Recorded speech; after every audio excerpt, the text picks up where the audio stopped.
TUMSIAD waa dalad ay ku midaysan yihiin warshadaha iyo waliba ganacsato Turkiya waxayna xiriir ay la leeyihiin in ka badan 15 dal kuwaas oo intoodii badan ay ka wadaan mashaariic kala duwan dalalkaasina waxa kamid ah Soomaaliya iyo Djibouti warshado waaweyn oo wax soo saar leh ayaa kamid ah warshadaha ku jira daladan kuwaas oo intoodii badan howlo ka wada dalal ku yaala qaaradaha Yurub, Asia iyo Afrika. Abdulkadir Yilmaz waa gudoomiyaha dalada TUMSIAD waxaana ku booqanay xafiiskiisa oo ku yaala magaalada Kujele ee wadankan Turkiga waxaana wax ka weydiinay sida ay ugu suura gashay in Soomaaliya ay tagaan waxauna yiri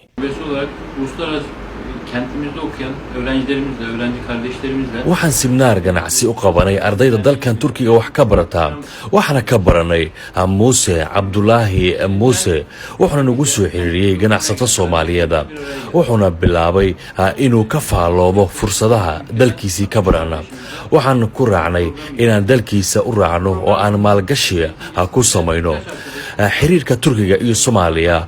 u dhaxeeya waa xiriir walaalnimo anakana waxaan haatan aan rajaynaynaa inaan sameeyno ama adkayno buundo ganacsi oo u dhaxaysa labada dal ee Soomaaliya iyo Turkiga. intaan joognay magaalada Kujele waxaan booqanay dhowr warshadood oo shaqo xoogan ay ka socoto waxaana kamid ahaa warshadaha mid soo saarta alaabaha furniture-ka sida fadhiyada iyo jiifka kuwa soo saara isla markaana naqshadaya leerarka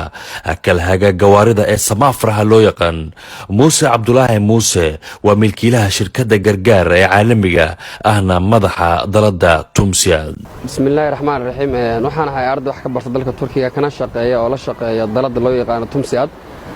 dalada TUMSIAD waa dalad ay ku midaysan yihiin warshadaha ee ganacsiga dalka Turkiga 65% waxa kamid ah warshadaha iyo ku midaysan dalada TUMSIAD sida warshada sameeysa maacuunta warshada sameeysa qalabka guryaha furniture-ka warshadaha raashinka noocyadooda kala duwan iyo dhammaan